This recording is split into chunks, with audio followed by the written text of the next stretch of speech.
Ato makauban karon ang chairman or president sa SLS, Comprehensive Agrarian Reform Beneficiaries Multipurpose Cooperative, no, dinhi sa Island Garden City of Samal. Kauban nato si Ma'am Presi Negro o usab si Sir Pepito Mantos, ang Board of Directors sa Co-op din. Chairman, unsay atong purpose nganong naghimo ta og General Assembly? Ang amo yung purpose sa among urgent na General Assembly kay aron mahibaw pud ang mga tao sa among side of story. Sa side of story namo kay ang nahibaw-an namo sa mga tao ang ila lang kay mahilig maging sila magpa-social media.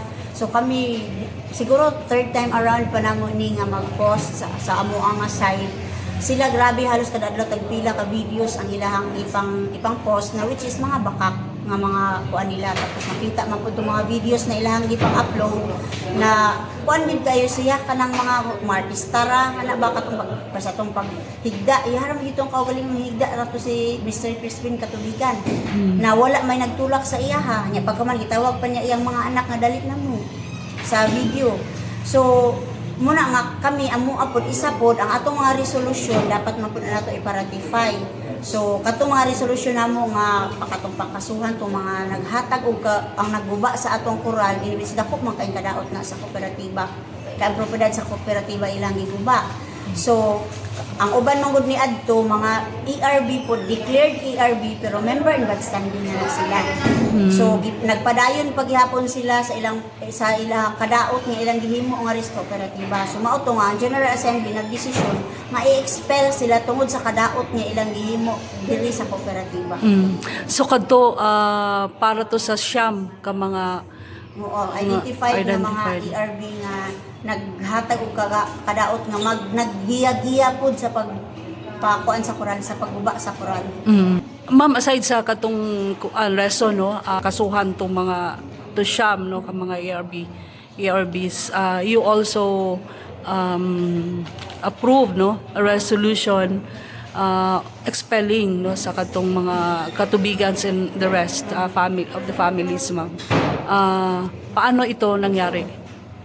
Ang ang ato ang articles and bylaws kung makahimo kag salaod maghimo ka og mga butang nga makadaot sa kooperatiba. Muna na siya ang first step ana is to declare the member in bad standing sa ilaha. So dugay na kay na sila na declare in bad standing. Karon gipasagdan lang namo karon sa kadako sa kadaot nga ilang nahimo karon. So nagdesisyon na karon ang mismong General Assembly nga i-expel sila kay tungod sa kadaot nga ilahang gihatag diri sa kooperatiba. Sa kadako sa kadaot nga ilahan ang nahatag nakuan ba ilahang nahimo na kadaot. So naaday sa grounds appeal na siya kanang bad standing no nga membership members. Oo, magdepende man na siya pero although taas ang proseso pero sugdan lang namo pag Okay. So i-declare ninyo nga expelled na sila sa area. Opo. So ano ang magiging impact nito, President? Kana siya proseso pa man yun na siya, ma'am. So dili man na siya basta-basta kinahanglan man taan na og mga dokumento para yun pag kinahanglan pamatud-an pa siya. So iproseso pag yun siya.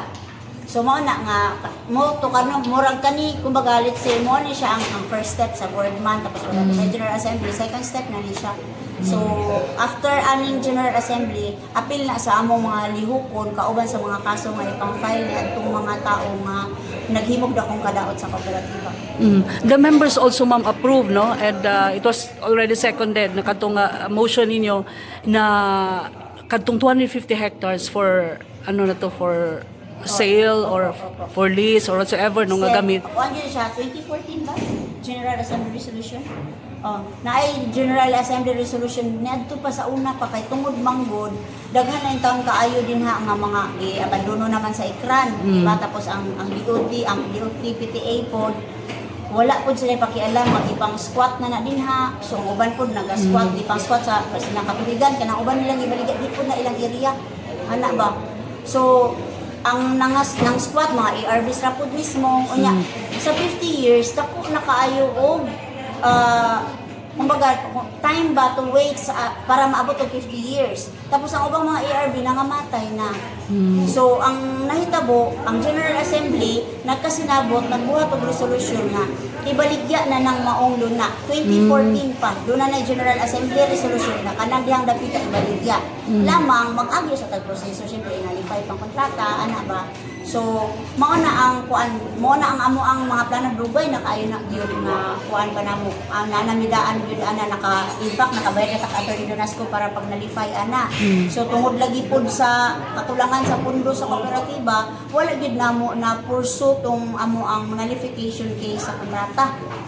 So hantod na abot sa higayon nga pasalamat po kayo ni kang sa among Attorney Impact, Kapitan Helen Perez. Kung wala siya mabot sa among admin, wala di manitabo sa among mga tinulong. Wala yung tulong nga among madawat ba sa tinulong. So katong mga ano dito, katong mga occupants dito ma'am, saan to sila? Asa, Since for sale na ang area pod. Ako naman nadaan, kay sila ang mudawat naman sila mga luna. Pinigkahalin anak, ang katong mga occupants, katong mga ARBs na nabilong dito, ako ako sa 250. Hindi ko makaapilong bayan dito, okay. dawat. Kaya wala man ko, kadto lang po mga ARBs na kung ibasa na ako kaganina. Mo to sila ang makadawat sa halin. I see. Kay ilahan man tong silbi actual occupancy ang ibaligya. Okay. Naman po itigulang ganyan dito nga nag-yaw-yaw. Ano pa niya nga, sinsilyo ra lang gihatag ka na, tapok na po ng mga iapis karon. Sinsilyo ra lang gihatag sa ila, kanang 100,000 para sa din na. Dili ana siya, kanang 100,000 nga ginaingon. Kuha na siya actually gratis na ni Kapitan Helen. Kumbaga, maski kabalo din ka ma'am, to be honest ha, na itagababak pa, maabot dirig pa nga yung tabang pa kay Kapitan Helen sa tinuod lang. Kana si Kapitan Helen Manggod, labi na ka na yung mga masakit. Yung ana, dali lang kaya na siya malumugin mo na siya. So kana siya, kato siya, gratis to niya nga panghatag sa mga membro. Dili kay, ang ilang magiingon mo na ibayad sa luta. Dili, uy, mo ganing na atay declaration, i-declare na kinsa ng mga tag-iya, kay sila man to ang makadawat sa bayad ko niya o mahalin na. So, identified na daan kung kinsa ng mga kwan. In fact, kato siya labot sir, kaganihan nag-video-video. Wala ito labot asawa, to siya ni Samson Katubigan. Na nag-video-video dito kanina. So, kwanto siya, actually isa po ito sa katong una pa nga niyaka sa kuan nito, nga nag-ihimog iksina. So, wala to siya apil sa kuyarang bana ang ARB ato. So whatever halin sa 250 hectares ma'am, i-divide siya sa the whole katong katong mga occupants. occupancy to. Okay. Pero syempre, less sa shared na sa ano, co-op. Sa co-op, o sa yung mga gasto-gasto po nato kay pwede mo daganang problema. So, naapagid po ta dili kuan din siya ba kanang ato mang ibalansi ang tanan. Nga na-apil lagi to ang mga katubigan mo. Opo, apil Na-apil pa sila sa share o wala na? Apil sila sa share. Kay naaday sila occupant dito. Di ani man gyud din siya ma'am kana si Crispin actually ang iyang makita man namo naman gyud mi kuan ang iyang naglibog mi kay siya man ang chairman no tong pagpapahawa sa pag-clean up anang 250 hectares siya ang chairman. So gihatagan siya sa DOT og 1 month para i-clearing ng tibuok 250 hectares. Tinuod man na clear niya ang 250 hectares. So after ana so lisod na si Ikran ang pag-nisod na ang arkila to 50 hectares mga arkilan for 50 years. Ang gidevelop initially ni Ikran Berhad is only 18 hectares. So katong dito sa nga side na mo kaganina ito katong dito nga side sa baybay, mura tong 18 hectares nga kanang naay mga buildings diha sa Sama Casino Resort. 18 hectares lang na. Kaning portion gyapon sa diri katong iling barugan na mo kaganina padung sa taas. Dito muna ang 250 hectares. So kaning portion diri katong sa ilaha dinha, diha man siya nagbalay. Chairman man siya no, gipapahawa na niyang mga tao. Siya ning uli dito. Katong mga mangga nga iyahang gitanom, mga mangga o mga lubi, lain ang tag-iya. In fact, paistoryahan ta na ko kaganina ang mga tag-iya adto ba. Nalimot na lang kay naa karon. Nagtambong ang mga tag-iya anang luna. Pero ubang tag-iya pud ana bayaw man niya. Nga naa pud sa iyaha. So inaana ang kuan ang in short, bisag kinsay pasultion, walay gilo na si katubigan diha sa sugod kay kana siya negosyante na og kahoy. Manguan ra na siya kahoy, di ba sa unang panahon mga bikiri ang sugnod sa una. Kuan pa man mga kahoy. So yang negosyo sa una mangraha na siya kahoy ibaligya sa Davao. Wala din siya detail nga nag-uma siya, di na siya mag-uuma gyud. Di jud Pero original. sa unang panahon lagi kay tungod ang dar dili gyud ang pag-check ba tinang i-check yun na mo yun mo actual occupancy para mahimo kang ERB. Wala may ana-ana tabo sa una. So ang nitabo sa una, appeal siya sa na-declare nga ERB, pero wag gyud siya nag-uma. Pero na siya buy, di dapis bye-bye. Kaniya silingan man sila sa luna milya sa kanang iyang kuan karon ilahan ng luna sa iyang amahan. Kanang iyang kuan karon tukuran niya karon. So inana ang nahitabo gyud sa unang panahon, so nag-clean up man niya no. So pag human niya clean up, diha na siya kay ang mga ERBs to naman nang buyo na sa relocation. So ang 250 hectares karon hawa na. Siyang nipuli og ang iyang mga anak. Muna iyang mga anak nakaplastar niya mga bahay. Kay tungod ang gawas na siya sa katong Sa 18. Although apil sa 250 hectares pero gawas siya sa 18 hectares hindi kaya. Kay ang gikural ra man gyud ni Ikran is kadto lang 18 sa lang. 18 hectares. Oh. Wala no? Mora gyud develop. Membro, kana Tenants. 250 hectares, apil po ito tanan dito, tagiya po na sila. Dili. Ang amo lang katong gibasa na ko kanina, kuan ra to siya, wala ra ito 200 kabuok. Dili wala pa mo na mag-finalize jud kay sa resolution kay naa pa man naa ba yung possibility ba nga katong ilang luna bitaw nga gihimo relocation site. So napa pud bi kuan na i-appeal to sila kay namugna man gud ang relocation nga ibalhinan sa mga tao nga ipamahawa diya sa 250. So kumusta maron ang mga tag-iya sa relocation site ng ilaha intang farm lot himo pong relocation. So amo pud nang ginatan-aw nga dapat kung whatever man diniling diri unsa man ning kuan diri mahalin diri napud taw sharing na No, sa relocation. relocation. Kay ang ilang mga luna sama ra pus nahalin og apil. Kay ipuy-an mas mga tao. So gilantaw po na naisip mga opisyalis. So mao na nga katong kuan mo ka ganina naa pa tay posibilidad na madugangan pa to siya. Sa katong mga occupants sa 250 hectares, ma'am, pila ang ilang relocation site? Lots nila. Tag 600 square meters. Oh. Tag 600 square meters. So part sa 700 na. Yes. Part sa 7 kay ang amo ang pag-arkila gid sa yuta nagmove na og relocation sites sa tulo ka barangay tag 15-15 ka hektarya kada barangay. Doon na school site, market site, ana og open space nga gimove na. So kada barangay ana doon na 15-15 ka hektarya nga gi-allocate sa tulo ka barangay para relocation site. Oh, I see. Okay. Giwan ka ganina ang sale na 2014 pang ano nadugay mo siyang papel? Wala man yun nahalin tungod sa kagubot. Okay. Ang dugay na siya giplanuhan kay tungod ang mga tao apurado na pud intawon kay daghan na gid og nangamatay. Unya kay balo na magita diri no nga ang mga maglima ra man gid mi. So ang uban intawon kana ang nangamatay na nga wala gid kadilaw sila sa Gani. ilaw.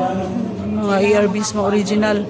Muna ang gusto yun sa kadaghanan yun nakana sila mga pipila man na nakabuk nga dili ngayon sila giyuta ila kasi nang katubigan ngayon sila giyuta ila na maligya guys sila nanginahanglan na sila giyuta na maligya si Crispin Katubigan nag-donate si Crispin Katubigan natay dokumento ipakita na so muna ilang singgit-singgit pa sila sa dahil dito nga gusto may giyuta di may gusto ibaligya ana gusto na mo giyuta sa singgit gusto giyuta yung mga anak apilog singgit gusto may giyuta pero yung mga kay bawo sila ilang ama na maligya.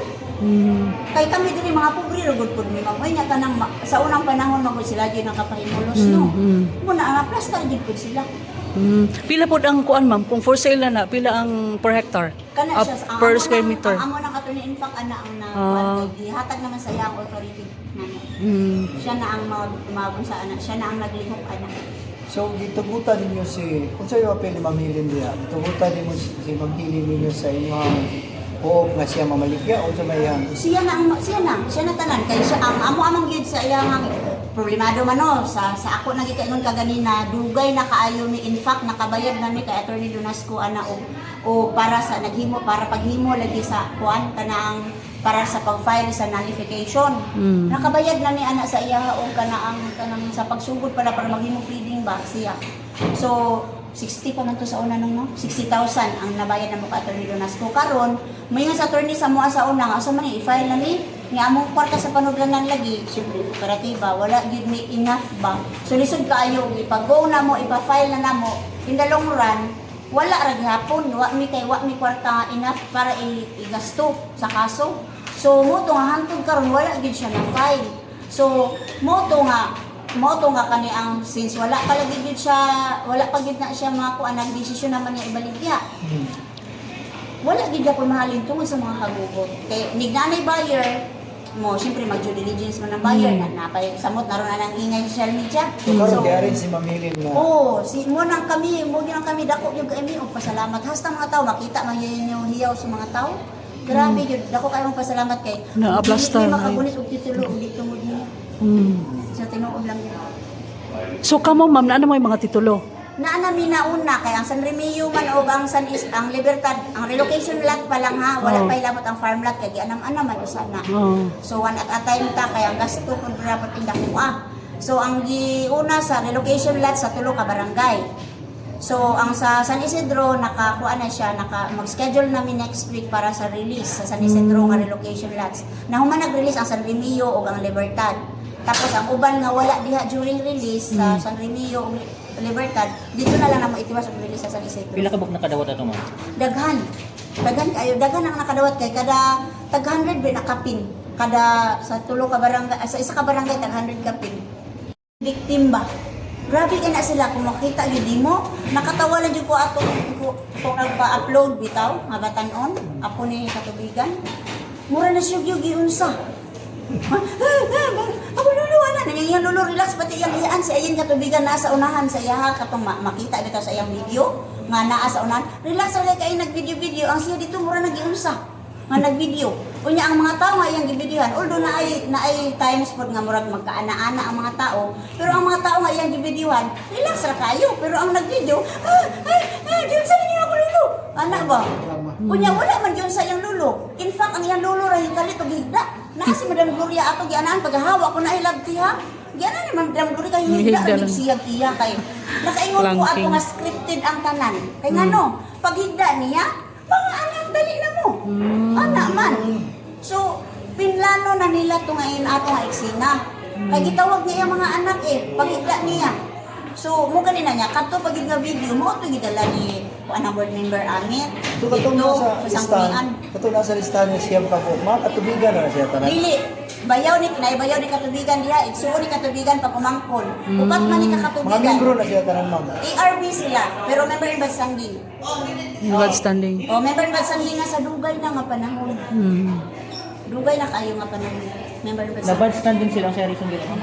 Kanan lang ang pagsampo-sampo. Kaya mahilig na din sila anak. Kasi katubigan, chairman na sa iya sa una, natanggal na siya sa pagka-chairman. Sa diris kooperatiba. Iklaro sa nato chairman ha, dili sila musugot nga bahin-bahinon no kay gusto nila kanang ilahang pila ka hektarya ilaha. Gusto nila angko na. Oo, kay 15 hectares na yun. Oo. Hindi ni Crispin katubigan. Oh. So dili sila gusto since O, ani carp. mo ko siya ma'am, ang kooperatiba is majority rule. So whatever ba mang gila diha nga na-desisyonan sa majority, considered cooperative act na siya. Kay tungod kooperatiba man ta, majority rule man ta. So during meeting, mo kanina nga, during meeting, di ba, maaprubahan man. Kung ikaw dili ka mo kuan, pwede man ka mo isa nga dili ko muuyo ni ana nga plano, di ba? So during sa mga meeting, kita man mo ganina. Wala ikaw nabay mo supak, wala din supak.